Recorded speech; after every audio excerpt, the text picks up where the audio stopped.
Itu barokahnya Indonesia. Milih satu dapat dua. Betul, saya itu punya doanya Mbah Mun. Sebelum wafat beliau itu nyatet doa. Itu diantara doanya itu Allahumma alqi bainahuma ulfatan wa mawaddatan. Ya Allah, jadikan dua tokoh ini yaitu Jokowi dan Prabowo, Pak Jokowi dan Pak Prabowo ulfatan, saling asih dan saling mencintai. Dulu kan baca doa itu agak ini bener gak? Ahad beliau terbang ke Mekah, terus Selasanya wafat. Doa itu yang baca juga agak-agak ini yang bener aja doa ini. Terus uniknya doa itu ditutup min abdikal fakir memun zubair. Ya Allah, jangan lihatlah saya, kata Bangun di doa itu, lihatlah saya yang berdoa. Itu saya tambah kagum bahwa kita punya guru seorang wali, jadi doain sesuatu yang mukal saja kesampaian. Ini 2 kali wali kota di Solo menang, kemudian ditarik ke Jakarta gubernur sekali menang, kemudian 2 kali di pemilu presiden juga menang. Mohon maaf Pak Prabowo.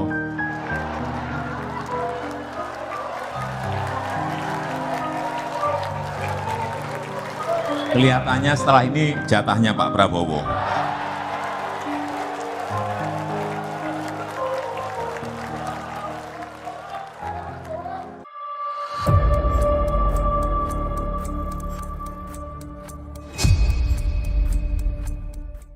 Bismillahirrahmanirrahim.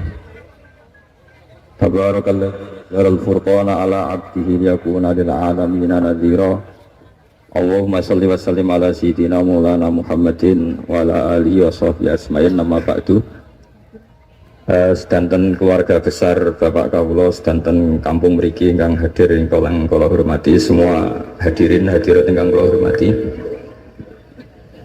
Tadi kula ngisi di Mbah Mabrur niku abahnya guru saya. Niku 33 menit. Jadi kira-kira di sini nggih pinten menit? Piro?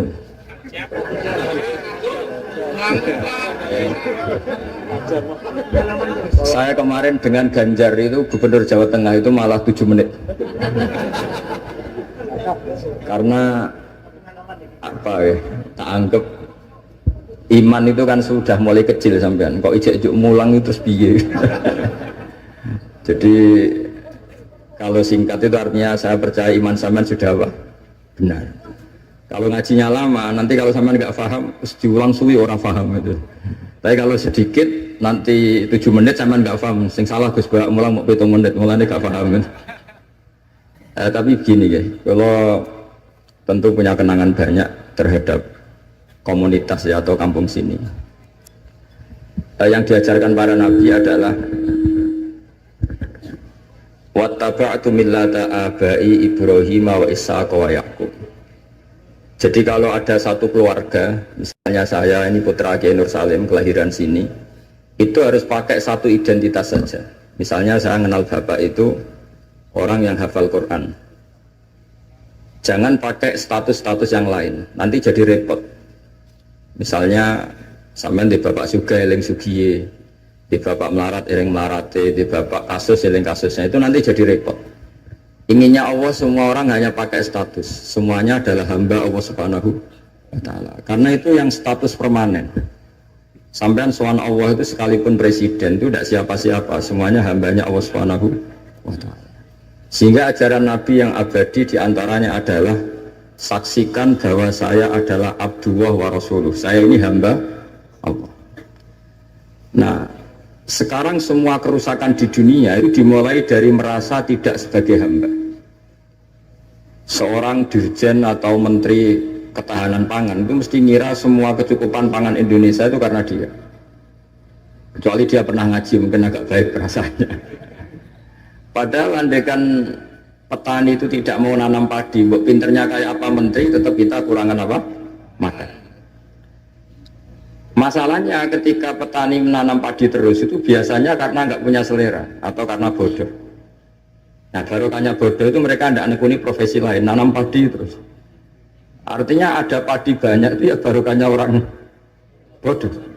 Makanya saya ini terkenal kiai pembela kaum bodoh. Karena kalau pinter terus gak nanam padi itu gak ada gunanya. Profesor ketahanan pangan kayak apa rapatnya, kalau gak ada yang nanam padi mau apa? Menko Polhukam juga gitu, buat rapat untuk kestabilan tapi masyarakat tidak tepol seliro. Tersinggung sidik bacokan, tersinggung sidik carok.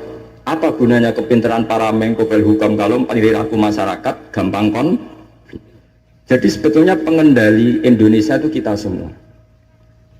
Maka sebetulnya yang pembantu presiden ya semuanya, yang jaga keamanan yang jenengan semua. Kalau nggak mudah konflik ya Indonesia nopo. Mungkin bedanya sampean dengan menteri keren sampean.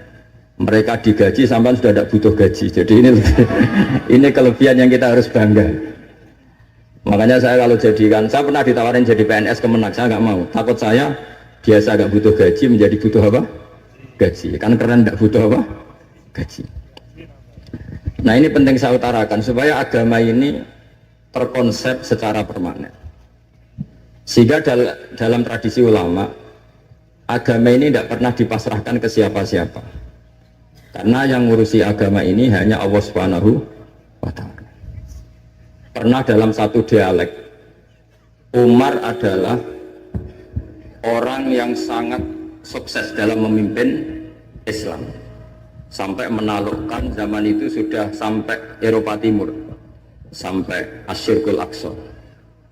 Sehingga kayak apa kerinduan orang sama Sayyidina Umar radhiyallahu anhu. Sehingga cerita mereka tidak kebayang kalau setelah Umar itu ada pemimpin yang sekali berumar. Sehingga Umar dipaksa dengan tanda kutip dipresur supaya bikin pengganti suksesi.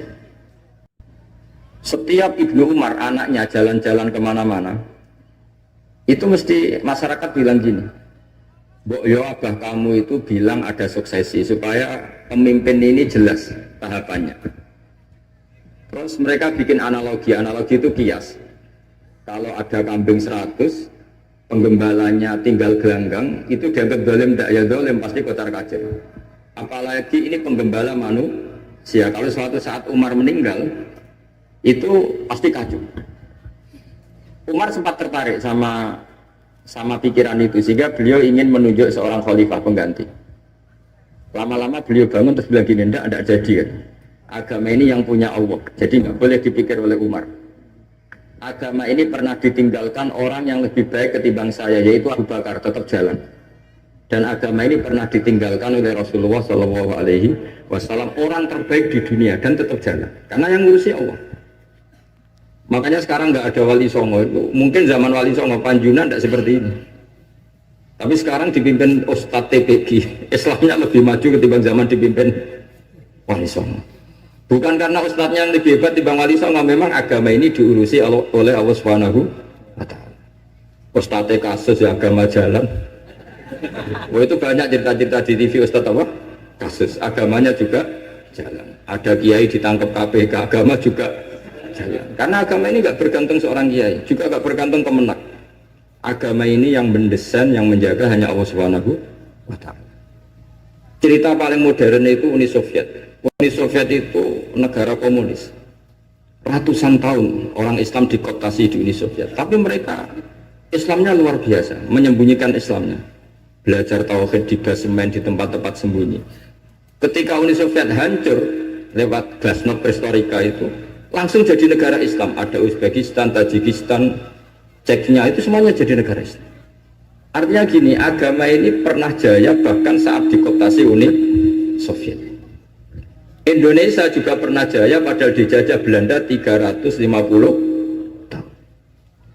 Justru menjadi masalah kalau kita ini terlalu bergantung negara. Kiai gelem mulang nak untuk bos, santri gelem mondok mergo kepalanya dicatat di negara sehingga dapat fasilitas. Oke, negara baik kita akui. Tapi itu nggak bagus bagi kita kalau terlalu bergantung. Karena biasanya kita berkontribusi kepada agama, sekarang mendapat dari negara untuk ngurus agama. Masalahnya bukan di ngurusnya, ketergantungan ini yang menjadi Islam nanti bahaya ketika ada masalah. Nggak biasa imun ya, nggak biasa kebal. Sehingga pikiran-pikiran para ulama dulu, cara berpikir itu agama ini harus dijaga Karena kita yakin Allah yang menjaga. Kenapa saya cerita demikian? Karena Islam di Indonesia sekarang itu luar biasa. Katanya malah Islam terbaik di dunia sekarang. Kenapa kok terbaik di dunia? Kenapa Islam Indonesia punya gelar terbaik di dunia? Di mana-mana, di Mesir, di Syria, di Irak itu konflik. Dan kalau konflik sampai saling bunuh. Kita tahu urutan dosa besar, satu adalah musyrik, nomor dua adalah orang mukmin saling apa? Bunuh. Nah Indonesia buatan, gedeng tanggane mau ngerasani tok, tinggu kegiatan itu. Ya hanya gitu-gitu tok. Yang bisa nyantet ya tidak nyantet. Jadi biasa saja. Nanti kalau bodoh ya kosong-kosong lagi, nanti tukaran lagi ya gitu. Makanya kata Mbah Mun, kamu harus bangga jadi orang Indonesia. Karena kita tidak mengalami dosa terbesar. Setelah syirik itu dosa terbesar adalah saling apa? Bunuh. Dan Indonesia itu tepol siloronya luar biasa. Sekarang pertanyaannya, tradisi tepol siloro itu ditanamkan nenek moyang kita apa mengikuti konsep yang dibikin negara? Nenek moyang kita. Sebelum ada menteri pertahanan, menteri yang ngurus sistem keamanan, itu yang menjaga stabilitas kita adalah kearifan kita. Lalu sekarang kearifan kita mau kita gadaikan, mau kita berikan. Wah negara aman kalau menterinya ini, agama benar kalau menterinya ini. Mana pernah kita bergantung sama negara zaman dulu. Meskipun kita menghormati negara, sangat-sangat menghormati. Tapi jangan sampai kelangsungan kita hidup ini bergantung sama orang lain. Kata Rasulullah SAW, kullukum ra'in wa kullukum mas'ulun an ra'yati. Semua kalian adalah pemimpin. Semua pembantu presiden, semua pembantu negara, semua pembantu kelangsungan kestabilan masyarakat Indonesia. Orang yang nggak suka konflik berarti membantu menteri pertahanan. Meskipun dulu kamu milih 01, dapatnya 02. Itu barokahnya Indonesia. Milih 1 dapat 2. Betul, saya itu punya doanya Mbah Mun. Sebelum wafat beliau itu nyatet doa. Itu diantara doanya itu Allahumma alqi bainahuma ulfatan wa mawaddatan. Ya Allah, jadikan dua tokoh ini yaitu Jokowi dan Prabowo, Pak Jokowi dan Pak Prabowo ulfatan, saling asih dan saling mencintai. Dulu ketika masih panas itu saya baca doa itu agak ini bener gak? Saya Jumat sebelum Yai Haji itu masih ketemu Jumat. Beliau cerita kalau mau ketemu Megawati, terus ketemu Bu Mega hari Sabtu. Ahad beliau terbang ke Mekah, terus Selasanya wafat. Selasa keberapa itu hanya hari Selasa. Itu diantara doa yang dititipkan sama anak dalam itu, doa itu. Yang baca juga agak-agak ini yang bener aja doa ini. Terus uniknya doa itu ditutup min abdikal fakir memun zubair, ya Allah. Jangan lihatlah saya, kata Mbak Mun di doa itu, lihatlah saya yang berdoa. Dan kemarin setelah pelantikan menteri ternyata seperti itu saya tambah kagum bahwa kita punya guru seorang wali, jadi doain sesuatu yang mukal saja kesampaian. Doain yang mukal saja sampai cek itu sekarang masih saya simpan tulisan tangannya Mbah Mun. Itu dulu diberikan anak dalam. Kalau saya itu menerima wasiat jadi pengurus, jadi beberapa kali saya ditawarin jadi pengurus PBNU, saya nggak mau, sampai berkali-kali nggak mau. Hanya PBNU udah kurang akal pakai tangannya Mbah Mun supaya agak maksa saya. Karena saya memang dari dulu nggak punya rencana jadi orang besar, biasa aja kayak jenengan bukan enak. Mau ngopi santai, mau melarat ya pantas, mau keliru ya pantas karena ada kiai itu. Jadi enak lah. Jadi kiai itu kan tidak enak. Nak ramangan jual lesu tapi nak keliru disalah wong akeh.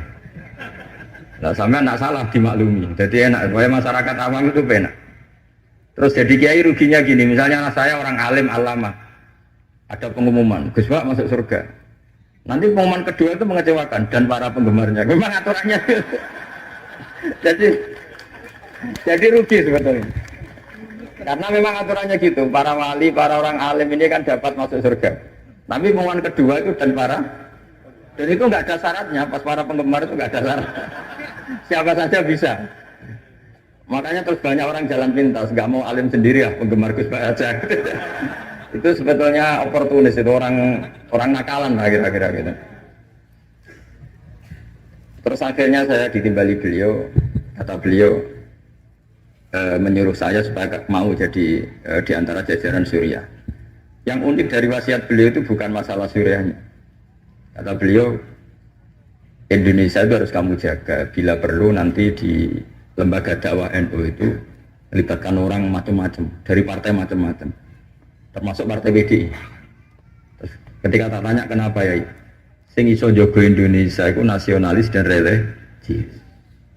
Dan yang menjaga ini penting kata beliau. Ojo sampai Indonesia itu dosa paten pinaten.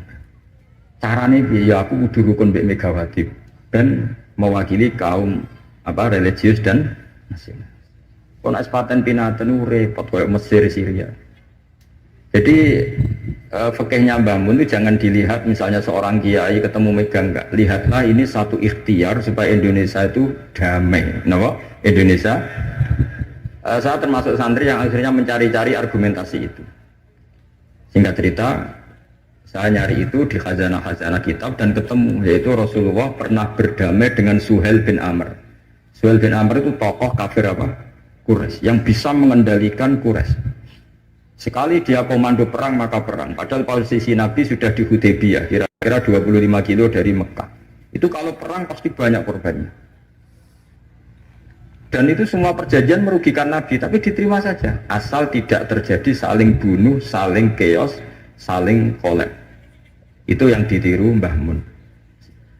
Tapi sekarang orang enggak, kadang pakai hitam putih. Pokoknya saya putih pasti benar, ini hitam pasti salah. Yang dilupakan adalah kalau betul orang lain itu hitam, ini pun tanggung jawab kita karena ini juga umatnya Rasulullah SAW. Sekarang ketika kamu melihat orang salah, itu jika itu bagian dari keluarga kamu, inginnya memberi sanksi apa membenahi? Membenahi. Makanya dalam sebuah kitab yang diceritakan Sarah Hikam, kitab paling terkenal di kalangan pesantren, kitab Hikam. Dan cerita itu benar menurut saya. Ini cerita yang versi kitab Hikam. Nabi Ibrahim diterbangkan ke alam malakut, terus melihat para pezina. Allah tanya, menurut kamu diapakan? Bunuh saja ya Allah, mereka makan rezeki engkau tapi tidak mengindahkan aturan engkau, mereka pezina. Sama Allah diturutin. Terus dilihat lagi para pemabuk. Menurut kamu gimana, bunuh saja, mereka itu hamba engkau, makan dari rezeki engkau tapi tidak mengindahkan perintah engkau. Sampai sekian bentuk maksiat, Ibrahim usulnya bunuh saja, habisi saja. Lama-lama suatu saat, ini cerita yang di Sarah Hikam, Ibrahim disuruh nyembelih Ismail. Yang terkenal dalam riwayat memang yang disembelih itu siapa? Ismail. Meskipun ada perdebatan ulama apa Ismail apa Ishak, tapi kita ngileh yang Ismail saja lah. Umumnya orang meyakini itu siapa? Ismail. Nabi Ibrahim itu kagetnya bukan main, ngetek. Ya Allah yang benar saja. Ini samratu fuadi, ini buah hati saya. Kenapa engkau suruh membunuh? Jawabannya Allah. Ibrahim, kamu ingat enggak? Ketika kamu melihat orang-orang maksiat usul ke saya supaya dibunuh ya ya Allah. Kata Allah, aku itu ya gelo, itu sing gawe aku enak wae usul kon mutan-mateni. Kon saiki anakmu sing gawe aku. Tak kon mateni ke keberatan. Nangis Nabi Ibrahim. Ini pelajaran bagi kita. Kowe nek ora misale nyon sewu cawe wedok nganggo sepeda motor luwanan sebuwan terus anake sapa luput suwuk kan. Tapi nek jelingno, niku ponakane jenengan pas ya. Mesti gitu. Sebetulnya keantian kita pada maksiat itu bukan karena maksiat. Orang itu tidak keluarga kita. Gayanya saja kamu tegas, sebetulnya enggak juga. Gitu. Jadi ini pelajaran bagi kita. Coba misalnya gini, ada orang salah koruptor. Kamu mesti benci sama koruptor. Coba bayangkan kali itu anak kamu. Mesti dungu ya wong kim boten konangan. Nah, sama. Ini masalah Rasulullah. Rasulullah itu melihat semua umatnya adalah anaknya. Sing lagi abangan, sing lagi setengah abangan, sing hitam, semuanya adalah Maka kalau ini semua umatnya melihat orang abangan, ya pikirannya itu memandu mereka tobat, bukan malah dianggap kafir. Makanya kita menolak paham takfiri, paham yang mengkafirkan orang lain. Karena ibaratnya paham takfiri itu enggak rasional, secara fikih enggak rasional. Allah yang Tuhan saja, yang punya semuanya, itu jelas ngendikan qul ya ibadiyalladzina asrafu ala anfusihim la taqnatu min rahmatillah. Terus ayat wa anibu ila rabbikum. Orang-orang yang sudah melampaui batas oleh Allah dipanggil, ayo kembali ke saya kembali. Kemudian orang-orang takfiri ini, orang-orang ekstremis ini, hamba Allah yang sedang maksiat dianggap tidak Islam atau kafir, keluar dari area kemukminan. Wong yang Allah Tuhan saja yang di luar disuruh masuk. Ini yang sudah masuk malah disuruh keluar. Coba Nabi diutus jadi Nabi itu untuk mengislamkan orang kafir apa untuk mengkafirkan orang Islam?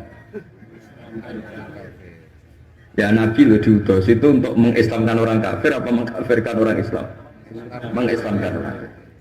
Makanya aliran-aliran ekstrim sidik-sidik ngafirkan orang itu satu mesti goblok, mesti. Dua mesti nggak tahu ngaji. Tiga terlalu semangat tapi khazanah ilmunya itu pas-pasan. Karena tadi kebencian kita ini pasti ada unsur dengan tanda kutip nafsu. Ya tadi kamu benci sama cawe wedok sing kuatokan cekak sepeda motor buwanter.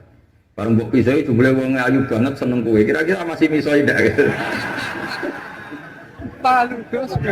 Itu mesti atau gini, kamu benci sama orang yang nyulayani janji. Zaid tidak janji sama kamu mesti marah. Janji ono gak rene gini-gini. Coba Zaid itu orang yang ngutangi kamu. Berani enggak ngumpat-ngumpat Zaid meskipun nyulayani janji. Zaid itu orang yang memberi utangan kamu 10 juta, terus janjian nyulayani janji. Bisa enggak kamu bentak Zaid? Terus gak ditagih sewenang. Artinya ketika kamu disulayani janji marah itu mesti gini.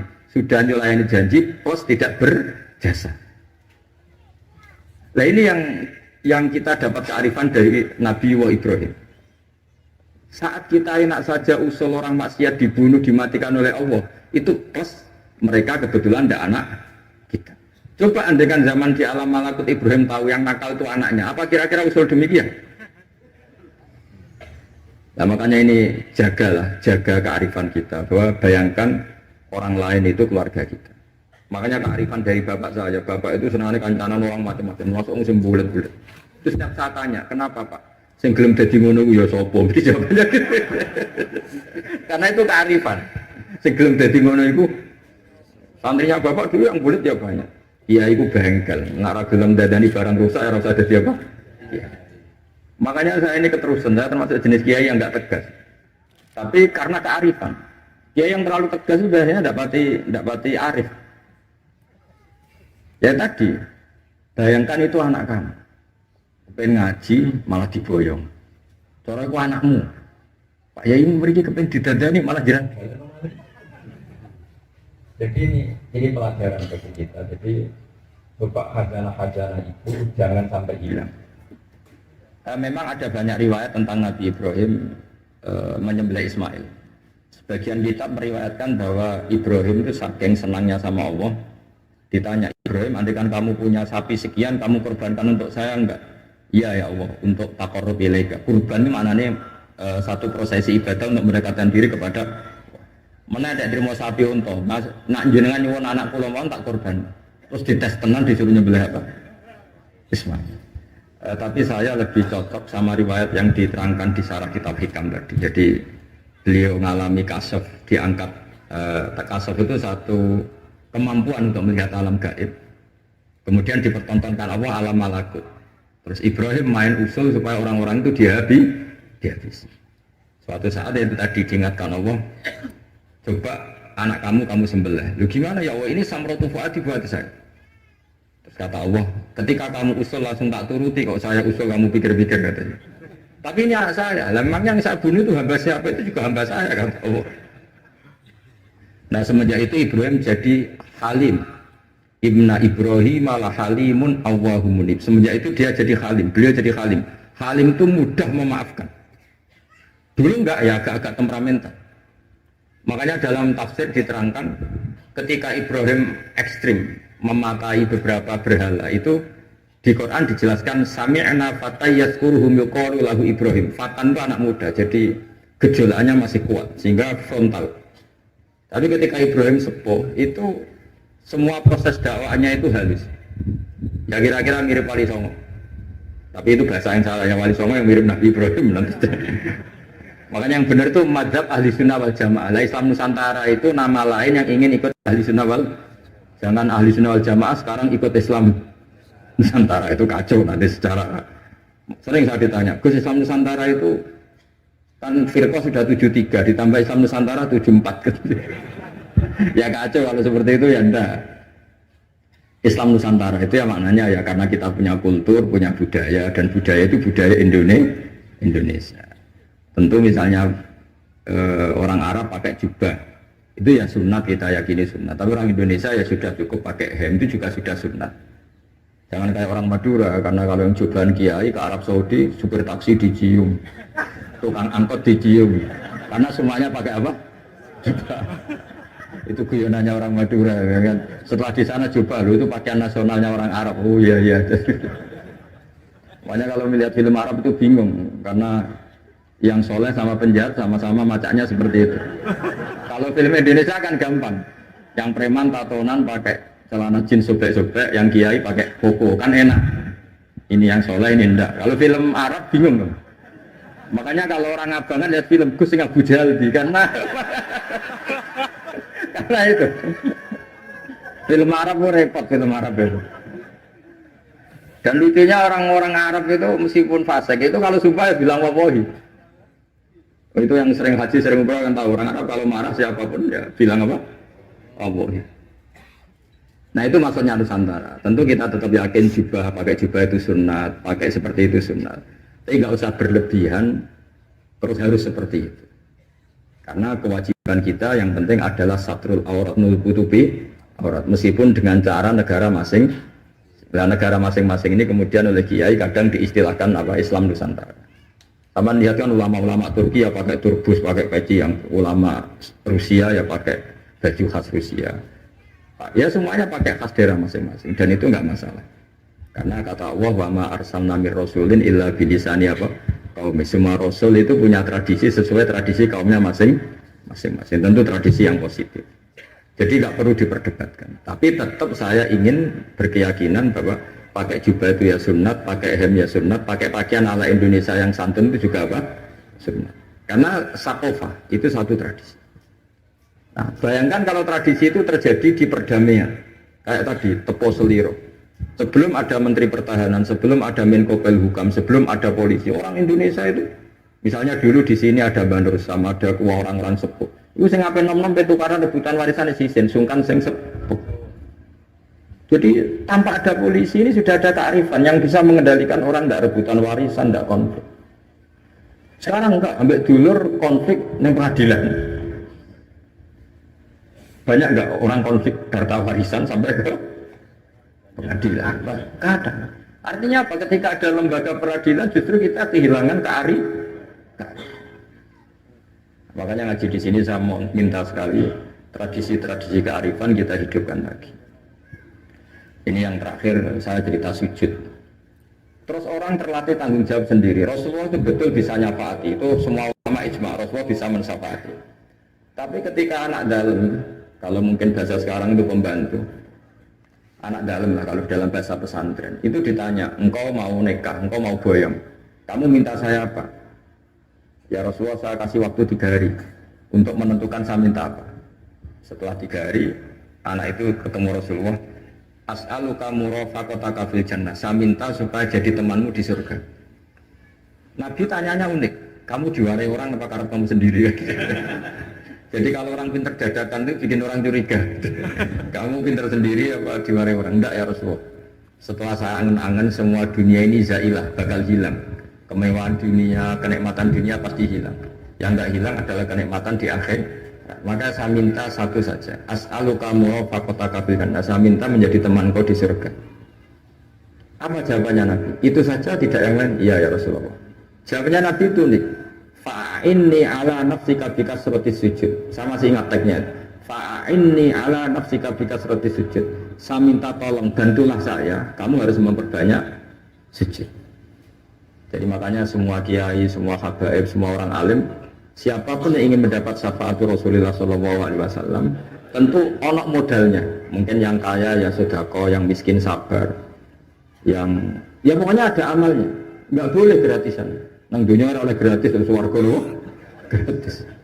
Jadi Nabi jelas menjawab, fa'inni ala nafsika bikasratis sujud. Maka bantulah saya, kamu sendiri harus memperbanyak sujud. Kemudian ahli fikih itu mengkaji sujud itu apa.